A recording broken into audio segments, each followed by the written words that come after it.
Ассалаумағалейкум, ен даланың ерлері мен кең елінің кербездері.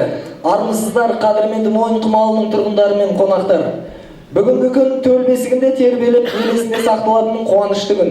Елбасының болашаққа бағдар рухани жаңғыру мақаласы аясында туған жерге тағзым рәсімі мен біздің үй әлеуметтік жобасы бойынша әдеби сазды жүрек төріндегі ғажайып әлемнің шығармашылық кешіне арналған мерекелік шараның куәгері болғалы тұрмыз.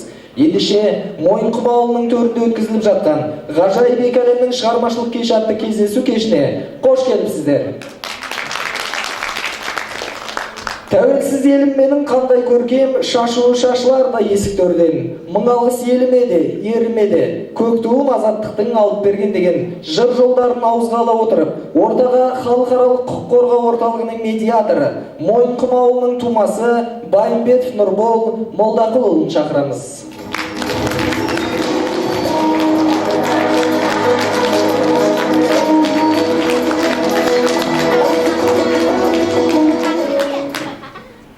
Құрметті бауырларым, туыстарым, достарым, сіздерге Алланың игілігімен сәлемі болсын.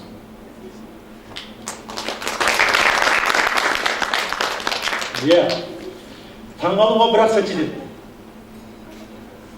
Ол таңғалдыруға кейде тіпті адамның ғұмыры да жетпей жататын заман. Осыдан 28 жыл бұрын тәуелсіздігіміздің таң атқанда өркімізді аспанға атып бәріміз де қуандық. Солардың бірі бізде болды. Ата-бабамыздың аңсаған арман еді. Мінекей соған біздің қолымыз жетті деп қуандық.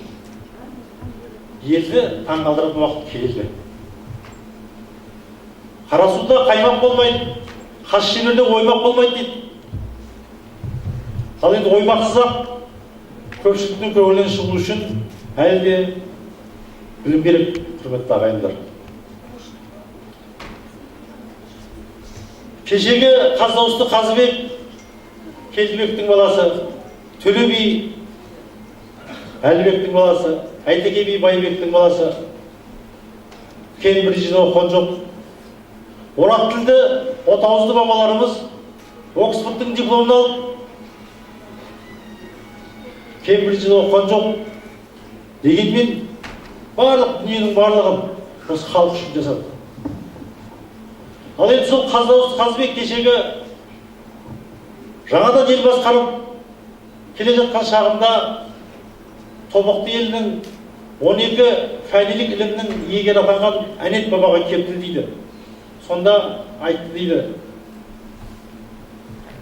құрметті Әнет баба, мінекей жаз жастан, қыс қыстан жаныңызда жүріп білім алдым. Енді мен өмірде мынандай сұрақтарға жауап іздеймін деген екен. Дүниені не бұзады? Ар мен адамгершілік, азаматты не бұзады? Күнә неден шығады? Қарапайым көпшіліктің көңілінен шығу үшін не істеу керек? Сонда Әнет баба айтты дейді: ай айналайын қарағым, Арабтың әкімдігінің 3 ауыз сөзі бар. 2 рет айтсаң 2 ауыз сөз болады, 6 қаріп болады. Сенің қойып тұрған сұрағының жауабы сол 6 қаріптің басқа әріптері. Ол алтын мен әйел, кек пен кежірлік, мақтан мен мансап шығады. Алдыңғы 4-еуі әркімнің өз ісі болар. Ал бірақ соңғы 2-еуіне көп көңіл бөлу керек. Өйткені сен мақтан мен мансап үшін емес, халқының болашағы үшін еңбек етуің керек. Сондықтан да бірінші арлы бол. Арлы болсаң, жарлы болмайсың. Азамат деген атыңның туын биік ұста. Сол кезде әркез сенің жұртың ардақтайтын болады. Сондықтан да осы бір дүниеге бізде беріп қалып, құрметті ағайын.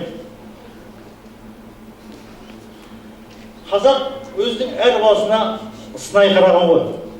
Қазақта әдемі сөз бар: қадағай 40 бұталы болғанымен біреуі ғана түзу таяқ болады, қалғаны ит аяқ пен саптаяқ болады. Дегенмен бүгінгі күні қазақтың емес, Қазақстанның емес, бүткіл адамзатқа әр баласы түзу таяқтай болу керек болып тұр. Ағаларыммен сырласқанда әркез айтып отырады: жан-жағыңды тең ұста, туыс бауырларыңмен, нағашы жиендеріңмен, әріптестеріңмен, достарыңмен бірге жүр. Олардың қызығын бірге қызықта. Олардың барлығы сенің тілегің. Егер бүгін тілек болғысы келмей тұрса, онда ғайыпты өзінен ізде. Ошақтың үш бұты болады. Оның біреуі сынса, сүт төгіледі деген бар. Сол ошақтың үш бұты бола тұра, жанатын оты бол деуші едіңіздер. Заманында екі батыр қырқысып жатса, бір би айтыпты дейді: адамның жолы қиғалаң, адалдың жолы төтеді, жақсы жаман әркімнің арасынан өтеді. Араздаспай, дауласпай тату жүрсек, бұл дүниенің қызығы бәрімізге жетеді.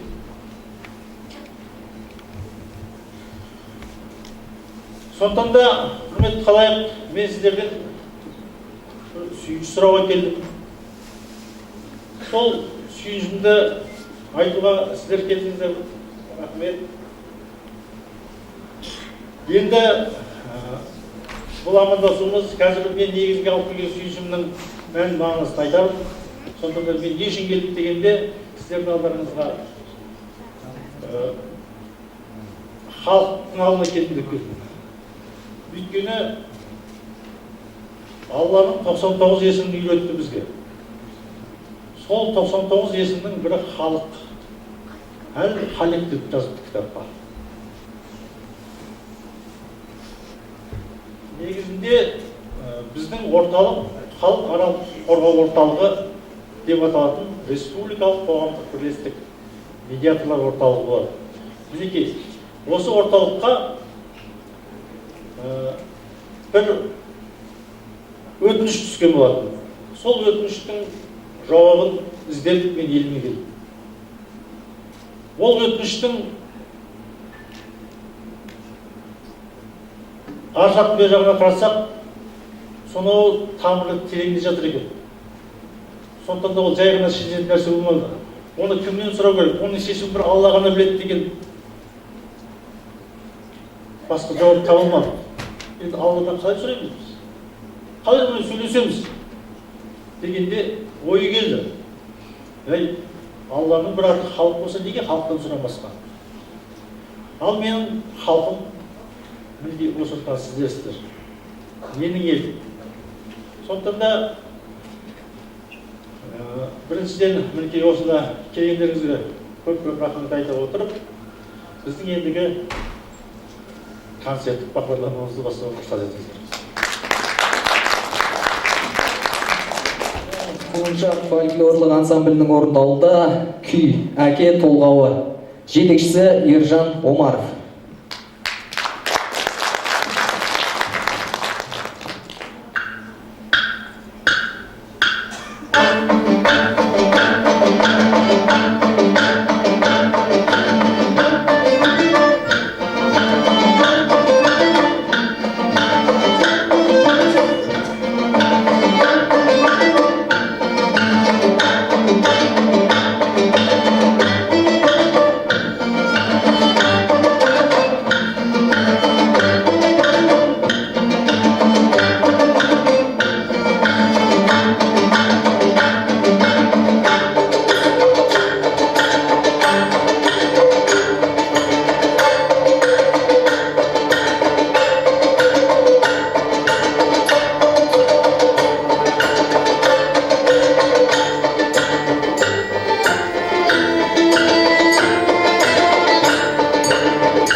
Çıkarmamız Boris Çekin.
Құрметті халайық, біз рухани жаңғыру деген тақырыбымызды біз бастап та кеттік. Неге қазір алдарыңыздан көрген көріністеріңіз де сол жаңғырудың бір түрі. Мысалға, қазір сұрайық, сіз кімнің баласысыз? Омаров Мақсұттың баласымын. Омаров Мақсұттың баласы. Яғни Мақсұттың әкесі Омар, Омардың әкесі кім? Мақсұттың әкесі Жиренше, Жиреншенің әкесі Омар. Бәрекелді. Кім, қай елдің баласы? Жалайырдың баласымыз. Жалайырдың ішінде? Нұр Жалайырдың. Бәрекелді. Бұл мен таныстырып жатырмын. 1990 жылдары мәдени ағарту училищесін бітіріп, осылай отырған менде.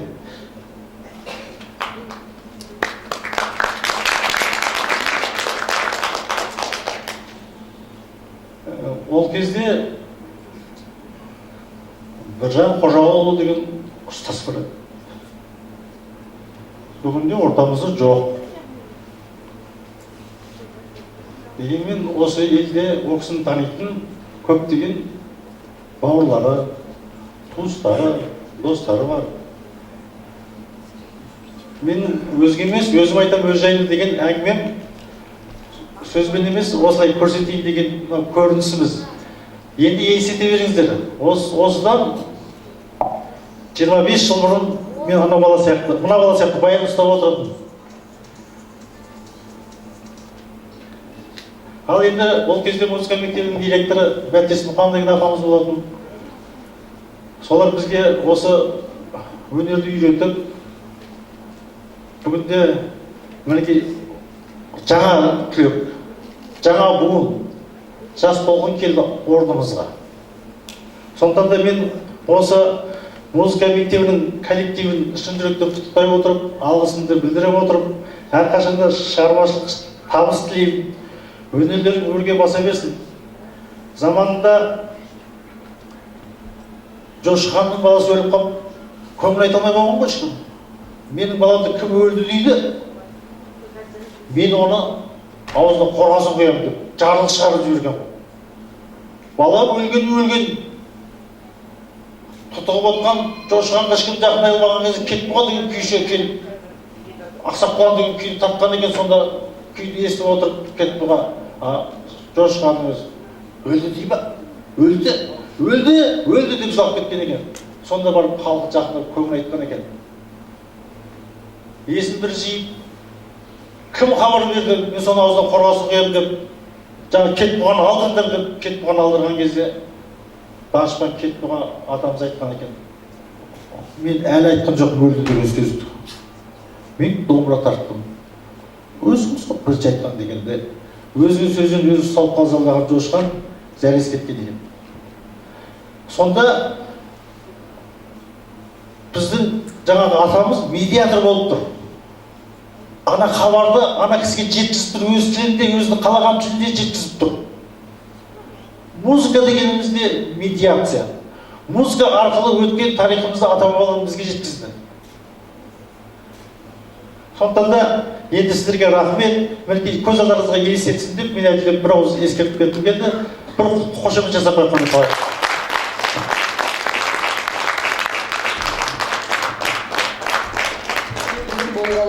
Кешегі дария көлің толғалы тұр, өзіңнен жырақ кеткен ұл қыздарың көмейі бүлкілдеп ән салғалы тұр деп жыр жолдарымен нақышталған бүгінгі кешіміздің бас қонағы Бақытжамал Қосыбаеваны сахна төріне сіздердің ыстық қошеметтеріңізбен шақырамыз.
Армысыздар, ардақты ағайын, бүгінгі кеш қонақтары, осында отырған өнер сүйер қауым, осында қош келдіңіздер.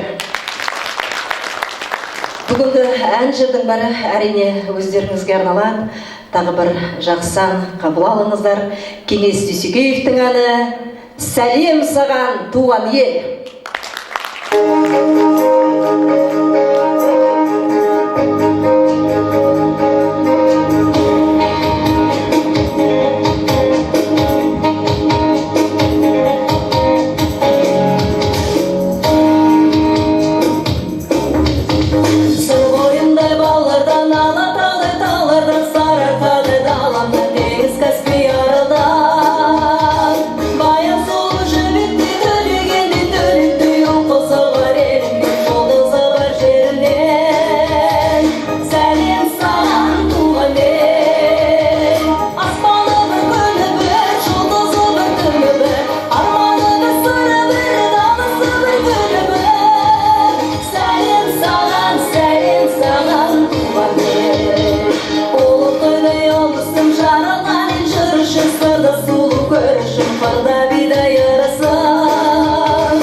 барлықтарыңызға үлкен рахмет. Бүгін мінекей бәріміз осында жиналған көпшілік қауым біздің Нұрекеңнің, Нұрбол менің класстасым.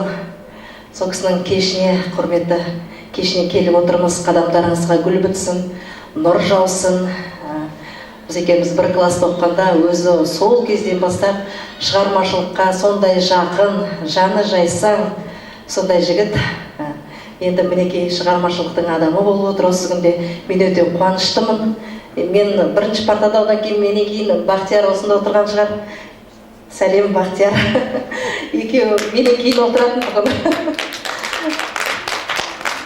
Рахмет. Осы Бақтияр бар, Нұрбол бар. Біз класста өте жаңағындай алда жүретін сондай қыздар жігіттер болатынбыз, ұйымдастырғыш, сондай вальс билейтінбіз төртеуміз. Естеріңде болар, Нұрбол. Неше түрлі жаңағы ойындарды, класстың бәрін алға сүйреп, сондай осындай өнер жағында біз алда жүретін тұғынбыз. Сондықтан бүгінгі Нұрбол, Нұреке, кешің құтты болсын жаным.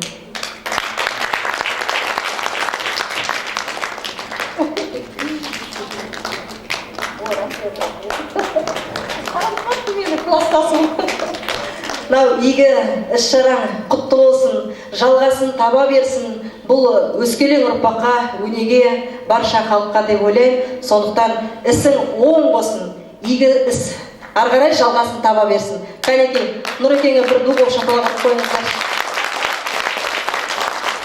Әнім армен қарай жалғасады, қабыл алыңыздар. Біз елдің патриотымыз, сондықтан да бір патриоттық ән орындамасақ болмас. Қазақстаным алға. Алға болсын, Қазақстаным аман болсын. Енді бір жеріміз аман болсын.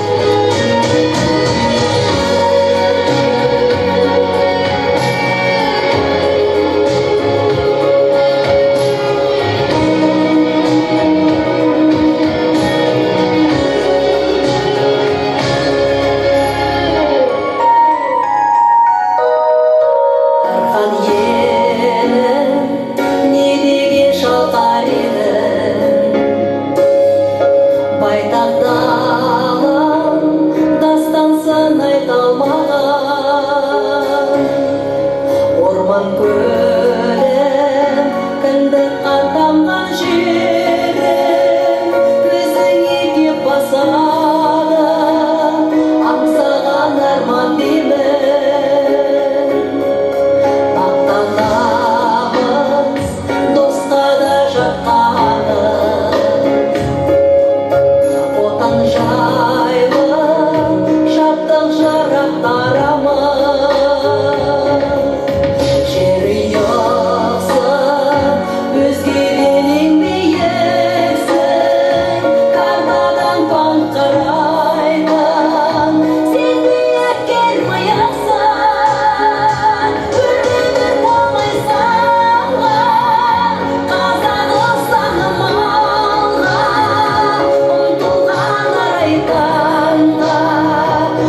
асыл мекен, өзіңе құстай ұшып жетсем дебем. Көңілдің көк кептері пай-пай, шіркін сені ойлап елеңдеп ақ тұрады екен. Мойынқұм жерінен түлеп ұшқан, елім деп соққан жүрекпен алып ұшып жеткен. Бүгінде еліміздің түкпірінде әр саланың тұтқасын ұстап, халқына тамаша қызмет көрсетіп жүрген Нұрбол ағамызды өзге емес, өзім айтам өз жайындайларымен ортаға тағы да бір рет шақырып алайық.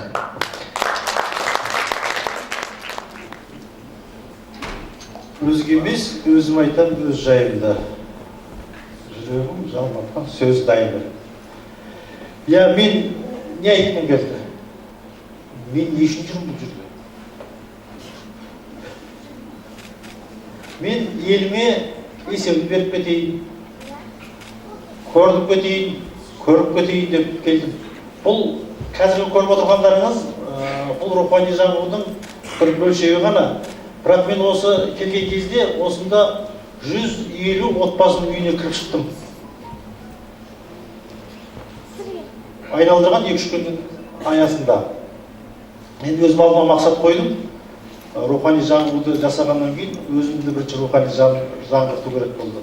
Сөйтіп, осындағы ауылдағы ағайын туыс бар, жора жолдас бар. Жалпы кімнің сәті түсті, сол үйдің бәріне кіріп шықтым. 130 үйге кіріп, өзім таңғалып қалдым. Әшейінде бір-бірімізді үйімізге кірмейміз ғой. Шақырған жоқ деп. Бірақ мен барғанда ана үйлердің қуанғанын көрсеңіздер. Енді ол бақытты, ол ләззатты әрине маған сезіндірген, сонда көрсеткен Аллаға сансыз шүкірлер болсын делім. Енді баяғыда айтқан екен ғой, көргенімді айтайын ба, естігенімді айтайын ба деп. Барлығымыз жақсы білеміз, сен естігенін өтірік болар, көргенімді айт деген екен. Сонда отырып жаңағы бәйбішенің астын, жаңағы қабырын да, анау қазыны да, үйректі де бәрін тауып алып. Алдыргөз атамыз, Қожа Насыр атамыз ба? Қожа Насыр атамыз ғой. Ойпырмай, бәлегенсің деп, қышып көрмес шығайбай бәрін біліп қойғаннан кейін қайтты алдына салған ғой. Сонда отырып, әңгіме айтпайды дейді, бай қисайып ұйықтап жатқан ғой. Әркім өз ісімен айналысып жатқан. Сонда деме бар босаға барып, бір кемсі, екі кемсі, екі киіп отырса, бір көзін ашпай, қожаңа қайда? Тамақ асылып отыр ғой. Соны білейін дегенім ғой деп қайтадан аяқ киімін шешіп, кәлішіп отырып жатыр дейді. Ақпарат алды. Ол тікелей айтқан жоқ. Мінекей, медиация деген нәрсені мен сіздерге сүйіншілеп келдім. Бірінші, біз сіздермен келісіп алайықшы осы медиация деген сөзді, медиатор деген сөзді естідік пе? Ауылдарыңызға осындай медиатор келді ме? Иә, енді олай болса, бұл жаңа шыққан термин ғой, мынау мен жастарға сенемін деп, жастардан сұрайын, мұндай жастар, сіздер білетін шығарсыздар, медиатор деген не? Кім айта алады?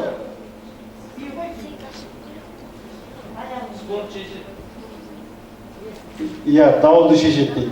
Яғни, медиация туралы тағы не білесіз? Қандай медиаторларды білесіз?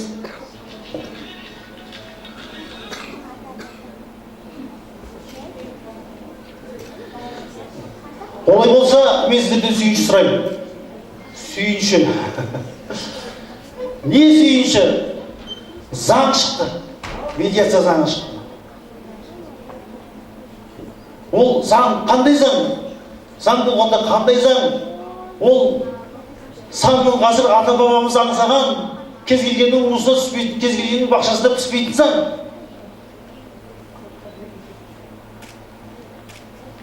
Бұл жаңа емес, ұмытылған, болмаса ұмыттырған деп айтуымызға болады. Біздің би аталарымыздың жолы, дәстүрі, өнегесі.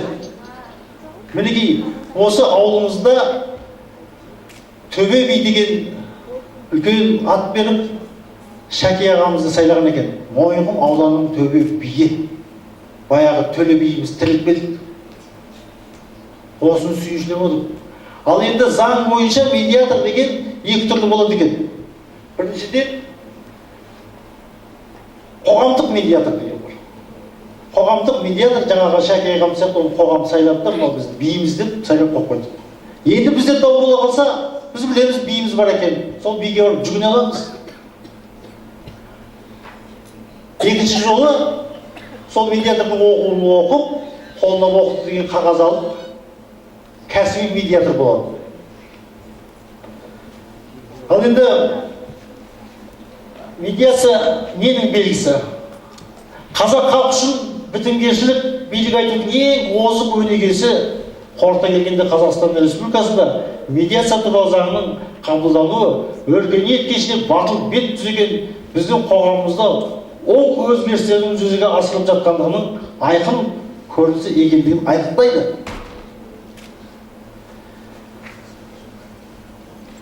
Бұл заң. Ал енді заңның атасы бізде не? Мысалы, заңгерлер бар ма екен ортамызда?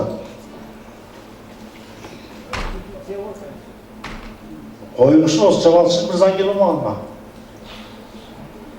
Заңның атасы конституция бізде. Заңның атасы конституция.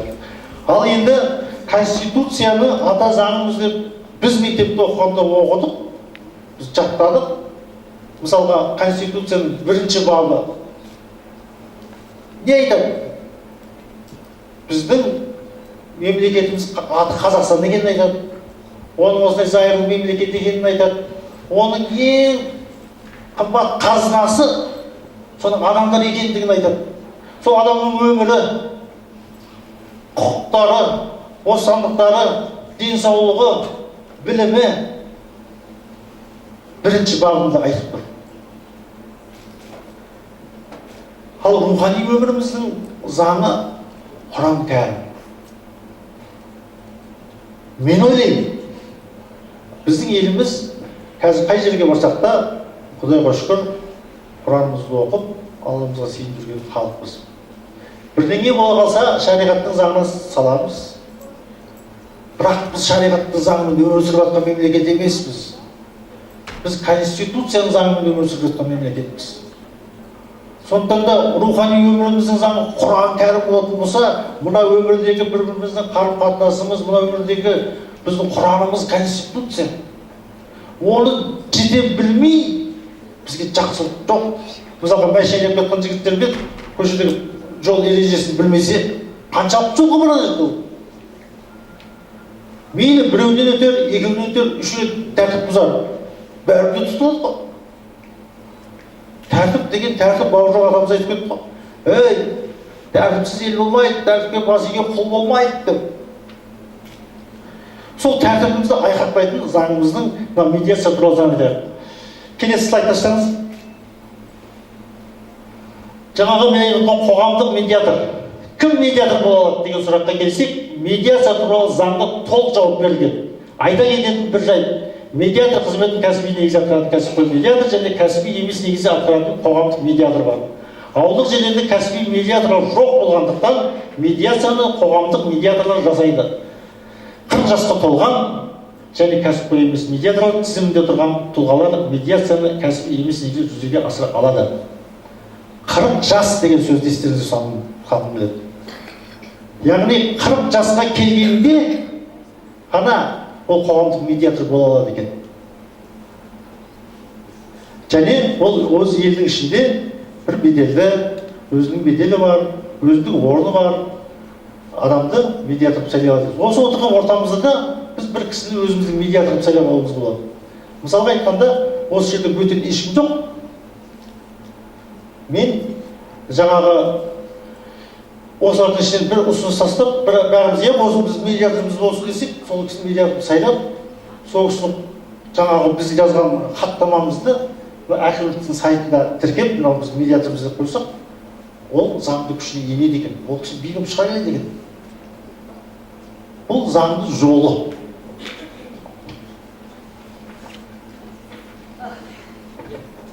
Былай айтқанда бәріміз медиаторымыз ғой, осы айтқан бәріміз медиаторымыз. Дегенмен, оны оқып келгенде жаңағы кәсіби медиатор бола аламыз. Жалпы енді біз медиация туралы заң келесі слайд тастаңыз. Медиация туралы Қазақстан Республикасының медиация туралы заңы 2011 жыл 28 қаңтарда қабылданып, бүгінгі күні елімізде жүзеге асырылуда. Медиация туралы заңы Қазақстан Республикасында медиацияны ұйымдастыру саласындағы қоғамдық қатынастарды оны жүргізу қағидаттары мен рәсімін реттейді дейді. Жалпы сөздің өзіне келейік. Медиатор. Медиатор деген сөзді мен түсіндіріп кеткім келеді. Келесі слайдты ашсаңыз. Мінекей медиа, интернет, радио, телевидение, газет, журналдар, көптеген сайттар, интернет, жалпы ақпарат, медиа. Медиа деген мынау да медиа, кітап медиа. Медиа деген ақпарат. Яғни ақпарат. Ал енді тор деген не? Тор деген бір бөлшек. Бір клетка деген сияқты.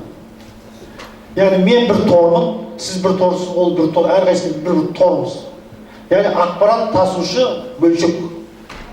Бәріміз де тасушымыз ол ақпаратты.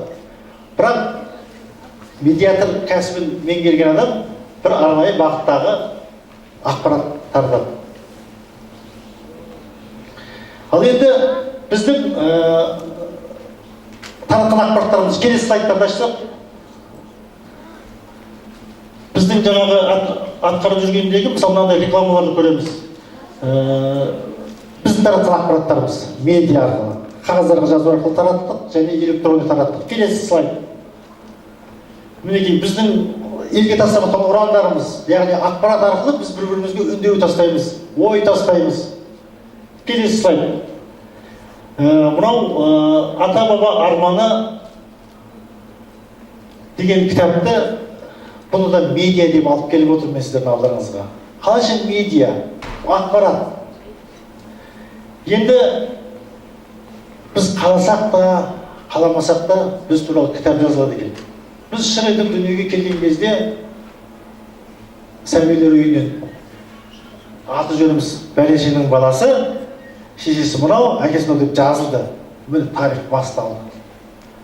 Енді одан кейінгі өмірінде, анаған не іздеймен, мынаған деп өмір жазылып, соның бір тарих болып қалып жатыр. Енді менің айтайын дегенім сол, әркім туралы бір кітап жазылады деген өмірде. Ол кітапты егер өзіңіз жазбасаңыз, міндетті түрде жазады, бірақ біреу жазады екен. Ол жазылмай қалмайды екен. Мен ойлаймын, тағдырға жазылған жазу деген сол шығар. Қай жерде қалай жазылып көрсең солай кетпей ме? Ал енді бұл кітаптың атымен ата-баба арманы затын шежіре деп атап отыр. Шежіре деген сөз не? Шежіре деген сөзді осы күні бәріміз тарих деп айтамыз. Тарих деген сөзді бәріміз жақсы білеміз. Ол өткен күн. Біздің бүгінгі күніміз әрі атқан таңымыз. Өткен күндердің жалғасы ғана. Бірақ өткен күндеріміз туралы біз ұмытып қалуымыз мүмкін. Қазір айтқан сөзіміз қазір де ұмытып қалуымыз мүмкін. Адамның жаратылысы сол екенбіз. Ал жазып қойған нәрсе жазылып қалады екен. Анау көбінесе мынау недегі жігіттер айтады, тергеушілер жүрген, сөзіңді сен іске тіге алмайсың дейді, сондықтан сөзіңді жазып бер маған деп жатыр. Қағазға жазылды, ол құжат, ол дүние.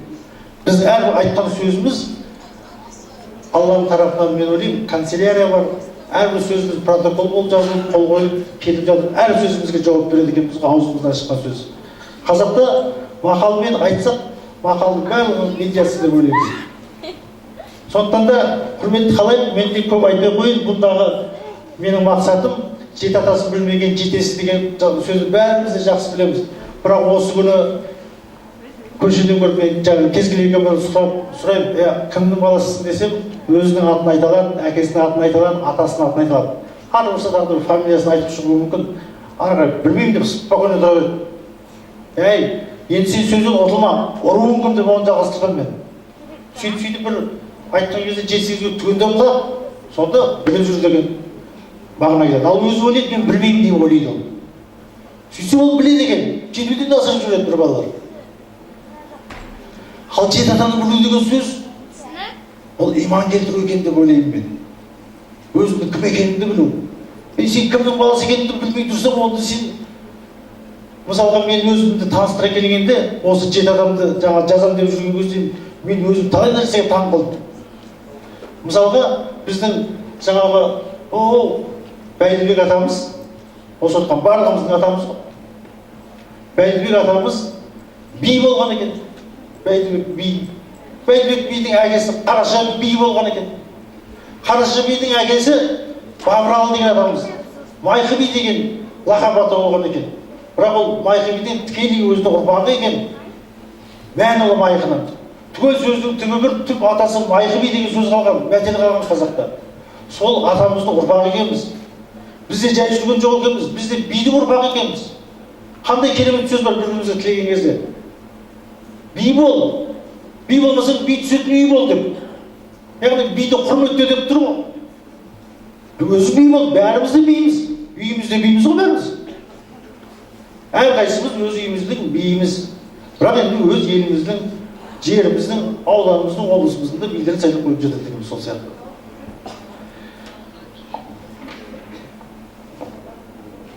Ал енді келесі сайтты ашсаңыз.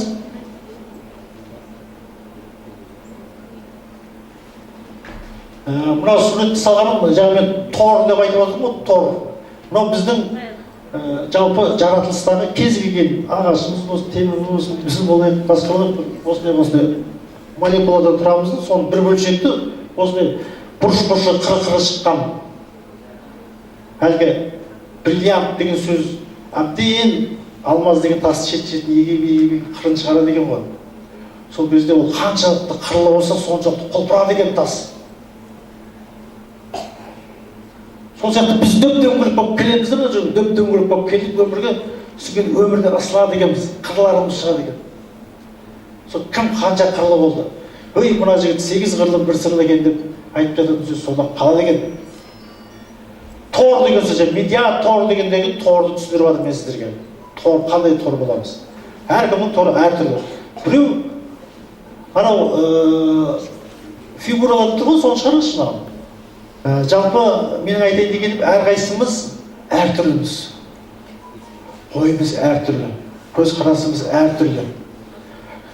Ал мықты кәсіби медиатор болатын болса, сол адамның көзқарасын бір нәрсеге қарай бағыттай алатын маман.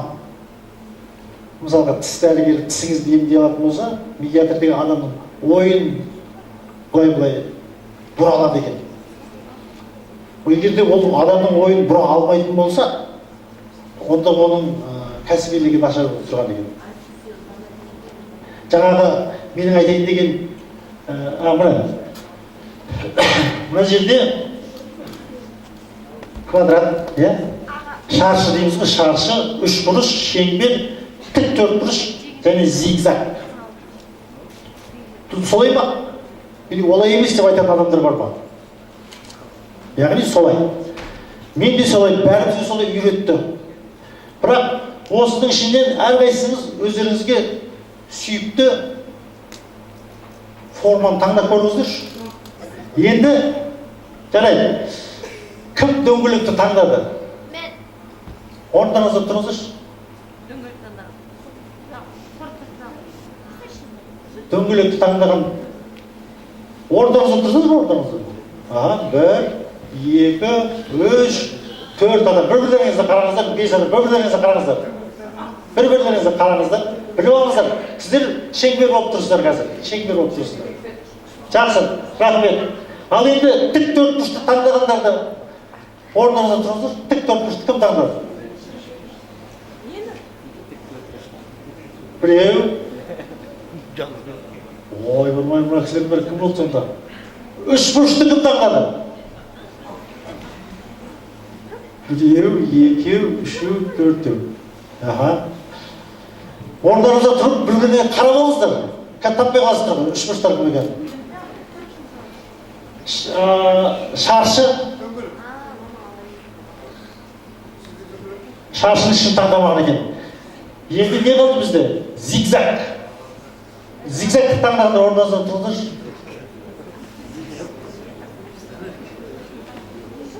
Бір кісі таңдаған екен. Яғни, қалған кісілер ештеңе таңдамай отырсыздар. Оларыңызда заңдылық. Өйткені, ұмытып қалғанбыз, бізде таңдау құқығы бар екен. Алла тағала адамзатты жаратты. Содан кейін зұлымдықты жаратты, адамзатты сынау үшін. Оны жою үшін түркі халқын жаратты, оны шығысқа қойды деген пайғамбарымыздың аппақ хадистері бар. Яғни мен бұл оймен не айтпақшымын? Мен ортаға қазір бір 10 адам керек маған. Келіңіздерші. Пәдамай. Балам. Менің балам бастап көріп. Бастаған батыр деген осы болады. Келіңіздер. Мен тағы да бір ақпараттың қаншалықты бірімізге жетіп жетпей жатқандығынан бір мысал келтірейін.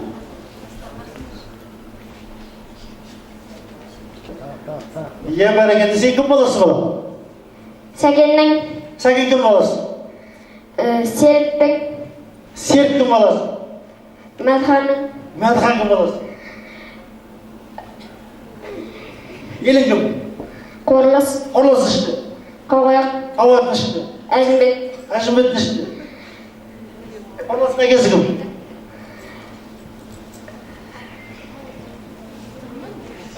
Ботбай Ботбайдың әкесі кім? Дулат Ой, бәрекелді, мінекей Дулат деген баламыз деген. Қол салып қояйық. Батыр болып келіп отыр. Мүмкін өзіңіз бассаңыз, сіздер бір батыр едіңіз ғой баяғыда. Осы ауылдың бір батырларын бір едіңіз ғой. Нұрлан аға, келіңіз. Келіңіз. Ағаларыммен бір ойнайын бүгін бір. Келіңіз, Мая, сіз де келсеңіз болады. Жақып, сіз де келсеңіз болады. Нұржан. Келіңіздер.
Келесі кезекте сахнада Мойынқұм аудандық мәдениет үйінің әншісі Мәмбеталиев Ақжанның орындауында Қазақстаным.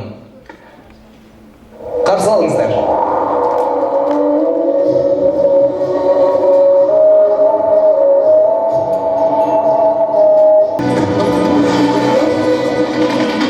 Айналайын қасиетіңнен байтақ далам, ырысың мен ынтымағың жайға алмаған.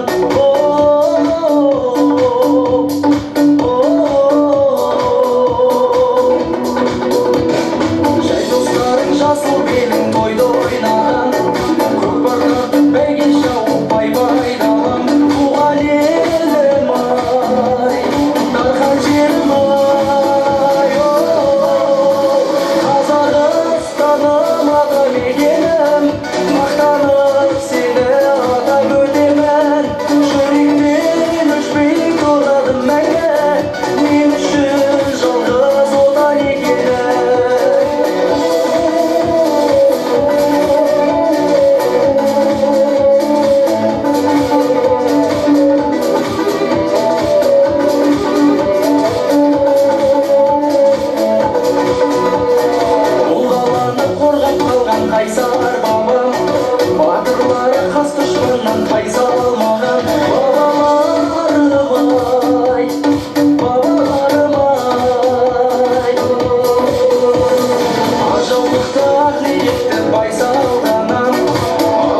Ендеше келесі кезекте туған жердің төсінде біздің үй әлеуметтік жобасының да тұсаукесері назарларыңызға ұсынылмақшы. Ендеше біздің үй әлеуметтік жобасы бойынша қысқаша мағлұмат беру үшін сахна төріне Байымбетов Нұрбол Молдақұлын шақырамыз. Ымды білмеген дымды білмейді дейді. Қазақтың мақаласы. Яғни мен бірдеме айтып отырмын, онда бар. Енді осы ымды түсінген бар ма ортамызда дегенде мен бар деп айтар едім. Осы жобаны мен айтып келгенде бірден бір соған қолдау тауып, осыны жобаны бұл менің де арманым еді, біздің де арманымыз еді деген ағаларымыз бар ортамызда. Соның бірі барлықтарыңызға белгілі Сейтқазым ағамыз. Ол кісі ұстаз, педагог, басшы. Сондықтан да мен сол кісінің сұранған болатын. Сіз де өз тіліңізде біздің үй жобасын айтыңыз деп. Яғни біздің үйді мен бағанадан бері сіздерге жеткізіп жатырмын. Бұл сондай бірлестік екен деген, ол баспана мәселесі жөнінде адамдардың оған қосылуы екен деген. Ал енді жалпақ тілде, қазақ тілінде, сіздердің тілдеріңізде қалай болатындығын қазір куә боласыздар. Бұл да медиация. Аға, ортақ жағыңыз көке. Қошемет көрсетіп қояйық.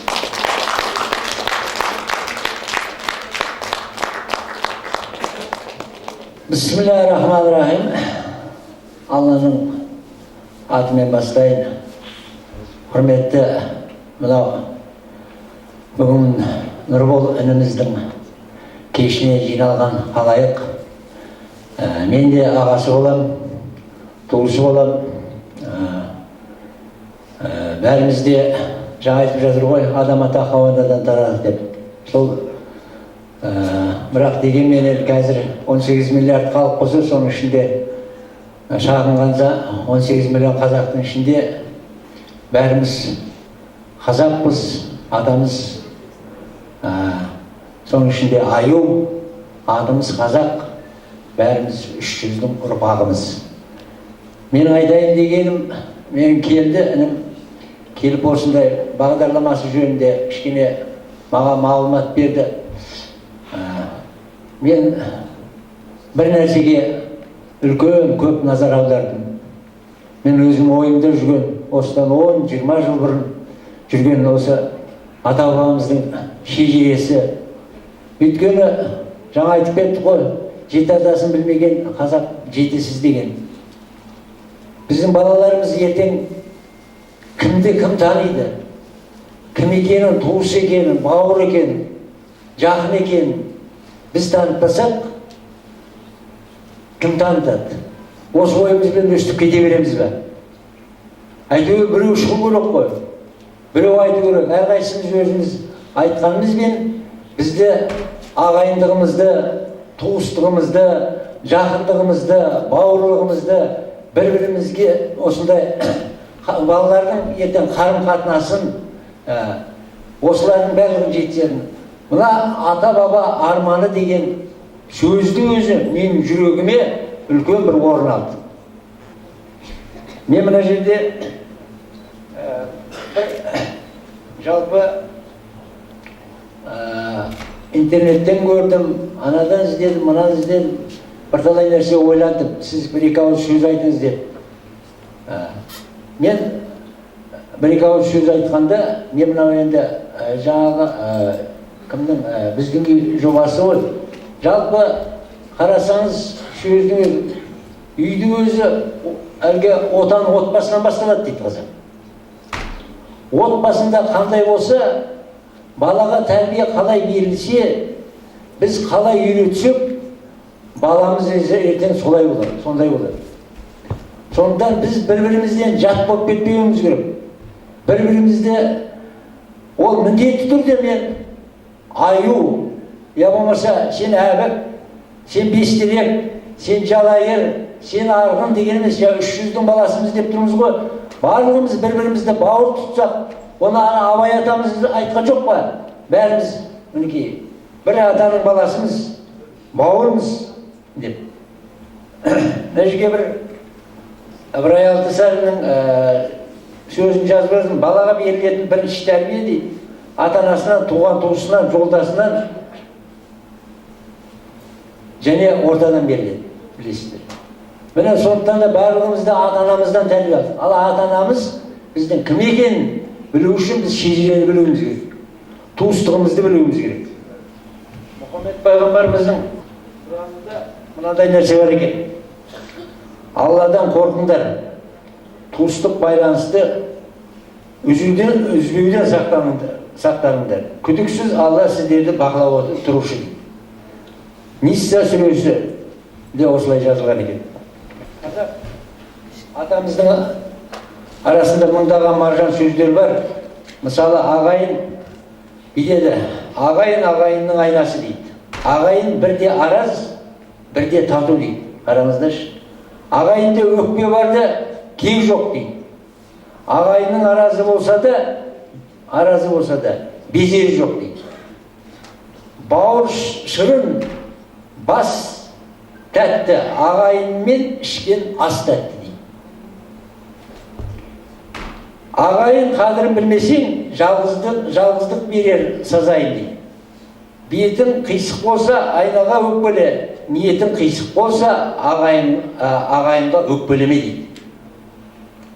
Ағайыныңды өкпелеткенің дейді, үні риді дейді.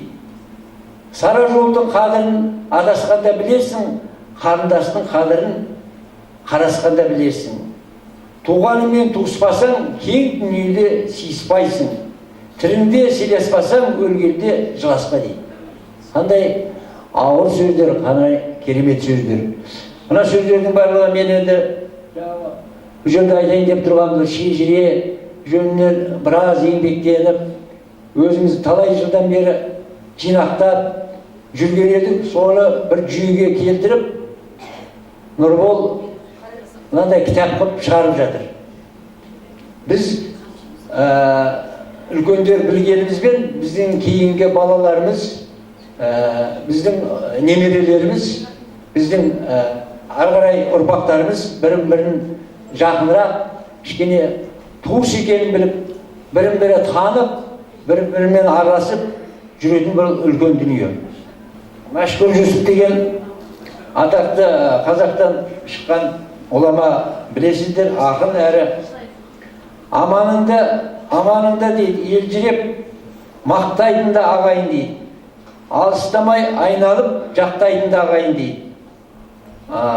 Ауруыңды жеңіл қып жоқтайтын да ағайын, еркелетіп бетіңнен қақпайтын да ағайын.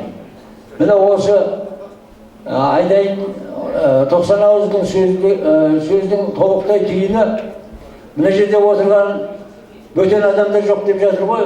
Енді Нұрболды танитын жолдастары келген шығар, құрбы құрдастары келген шығар. Соның ішінде мына ағайындары, ағалары болып біздер келіп отырмыз. Нұрбол, мынау үлкен бір бастама, жаңа айтып жатсың ғой. Сен мына жерге келген нәрсені біреу, әр адам өзінше әртүрлі пікірмен қабылдап жатыр. Мен өзім, сен халқыңа келдің, еліңе келдің, жұртыңа келдің, жаңа не іздеп келдің деп жатсың ғой. Сен мінекей өзіңнің ойыңды халықпен бөлісейін деп келдің. Сол бөліскеннің өзі, ой тастағаның өзі, бізге ой тастап отыр. Үлкен бір ар жағына өздеріңіз ойланыңыздар. Өздеріңіз балаларыңызбен, өздеріңіз немерелеріңізбен, туыстарыңызбен, жақындарыңызбен ары қарай осы ойдың ар жағында өздеріңіз қалай шешесіздер, қандай бағытпен жүресіздер. Мінекей бізге ой тастап, үлкен бір кеш ұйымдастырып, ағайыныңды, туысқаныңды жинап келгеніңе мыңда бір рахмет. Алланың нұры жаусын. Бақытты бол. Жасап жатқан еңбегің үні бойы алға бассын. Сені үлкен биіктен, шыңнан, Астанадан жақсы жерден көре берейік. Ендеше осында Нұрбол ағамыздың анасы сахна төріне шығып сөз сұрап отыр. Нұрбол ағамызға жасайтын арнайы сыйлығы бар екен. Сәлеметсіздер ме бүгінгі кешке жиналған құрметті қонақтар, туыстар, бауырлар, Нұрбол досымыздың құрбы құрдастары. барлықтарыңыздың келген қадамдарыңызға гүл бітсін. Мынау бір енді бауырымыз елге келіп, туған жеріне келіп, керемет бір кеш ұйымдастырып жатыр. Шығармашылық кеш деп айтсақ та болады. Туған елге тағзым деп келіп жатыр. Алға қойған мақсатына жетіп, ұсынып отқан ісі өрге жүзе берсін. Бәріміздің айтатынымыз енді не дейміз? Нұрболға тек жақсылық тілейміз, қолдайық, әліміз келгенше қолпаштайық.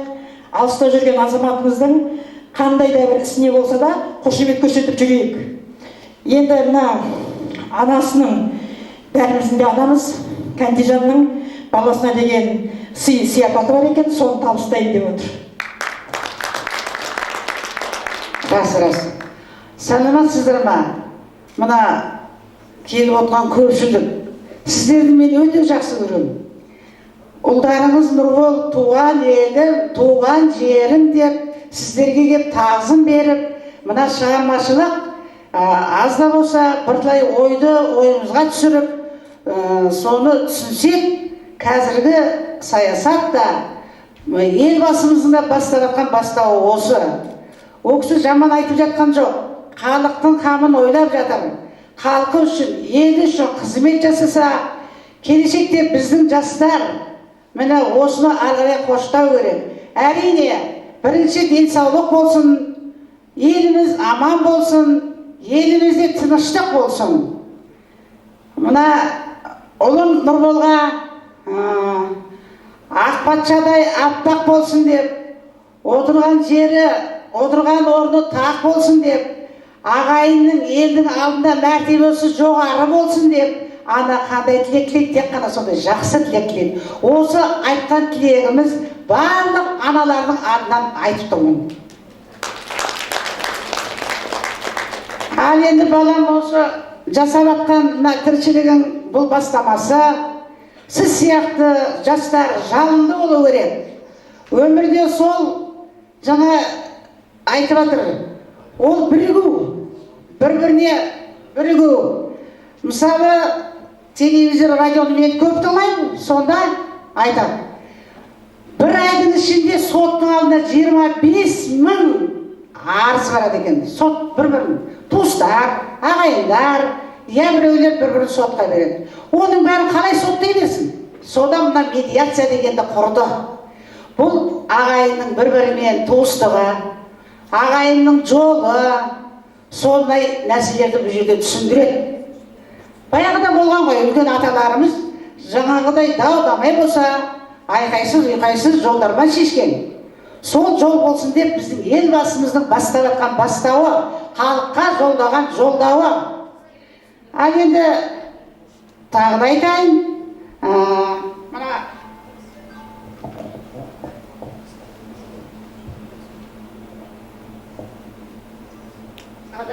кигізет мен айтып тұрайын. Ал жаным, құтты болсын, құтты болсын. Ұрыңыздар шапалақты.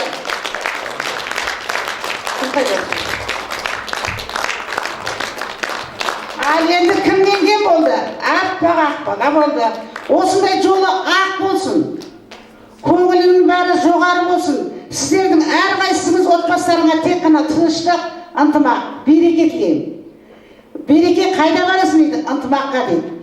Мұны ата-бабаларымыз айтып кеткен. Сондай ынтымақшыл болайық, бір отбасы болайық, әр отбасына тек қана бақыт тілеймін. Бейбітшілік болсын. Сау саламат болсын. Ал енді осында естімеген кісілер болса, қазір бұл іс-шараның тағы да бір бөлімі біз қайырымдылық іс-шарасын атқарып жатырмыз. Қазір Сәуле мейрамханасында сондай қайырымдылық кеші болады, жалғасады. Сонда барлықтарыңызды сонда шақырамыз. Ал енді мен кезекті жүргізушілерге өздеріңізге қоштасам. Сау саламат болыңыздар. Күндеріңіз толсын жүзің гүлге желекке, отбасында болсын ырыс береке. Құттықтаймыз шын жүрекпен сіздерді, өмір думан бағы келсін мереке деп. Мерекелік кешімізді осымен аяқтаймыз. Өздеріңізге қонар бақтың баяндысын, бітер дәулеттің көл көсірлігін, келер ырыстың ысырап болмауын, жүрек гүлінің мәңгі солмауын, шаңырақтарыңызға шаттық орнауын, Тәңірдің шексіз қолдауын тілейміз. Сау, саламатта болыңыздар. Уақыт бөліп келгендеріңізге көп-көп рахмет.